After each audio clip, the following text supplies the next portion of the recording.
Hello everyone, welcome to Shivay coaching classes and career academy. Friends, exam को बचे हैं बस कुछ ही दिन।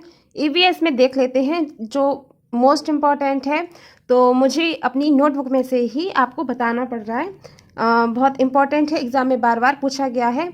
ईवीएस की क्लास में देखते हैं आज कार्बन क्रेडिट क्या है। कार्बन क्रेडिट एक बहुत ही इम्पॉर्टेंट टॉपिक है। इसके बारे में जान लेते हैं कि ये क्या है। जो कार्बन क्रेडिट होता है वो क्या होता है? कार्बन क्रेडिट किसी देश द्वारा अपने पर्यावरण परिवेश में हानिकारक गैसों की उत्सर्जन क्षमता को कम करने पर उसे विश्व के सम्मेलन द्वारा दिया जाता है।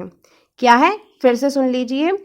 कार्बन क्रेडिट किसी देश द्वारा कार्बन क्रेडिट किसी देश द्वारा अपने पर्यावरण परिवेश में हानिकारक गैसों की अपने किसी देश द्वारा अपने पर्यावरण परिवेश में हानिकारक गैसों की उत्सर्जन क्षमता करने पर उसे विश्व के सम्मेलन द्वारा दिया जाता है।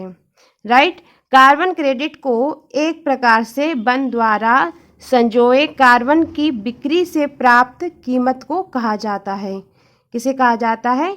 कि एक प्रकार के वन द्वारा संजोए कार्बन की बिक्री को, वन द्वारा संजोए कार्बन की बिक्री से जो प्राप्त कीमत होती है उसे कार्बन क्रेडिट कहा जाता है। कार्बन क्रेडिट प्राप्त करने की प्रक्रिया में 5 भाग होते हैं। कितने भाग होते हैं? 5 भाग। नंबर फर्स्ट पर आता है हरियाली लगाना। सेकंड आता है उसे संजोना। थर्ड आता है हरित वृक्षों द्वारा संजोए कार्बन की मात्रा का आकलन करना। फोर्थ होता है उसकी कीमत लगाना। फिफ्थ होता है किसी मान्यता देने वाली एजेंसी द्वारा मान्यता प्राप्ति, उसे अंतर्राष्ट्रीय बाजार में बेचना। एक क्वेश्चन और इम्पोर्टेंट है फ्रेंड्स कि ईपीए का पूर्ण रूप क्या है? ईपीए का पूर्ण रूप क्या है? इसका जो पूर्ण रूप है वो environmental protection agency. E for environmental, P for protection, A for agency. ये क्या होता है? EPA environmental protection agency. यह पर्यावरण संरक्षण एवं जागरूकता अभियान से संबंधित अमेरिका का संगठन है। राइट। आप ये 2 क्वेश्चन अच्छे से देख लीजिए, इंपॉर्टेंट है, एग्जाम में आ सकता है।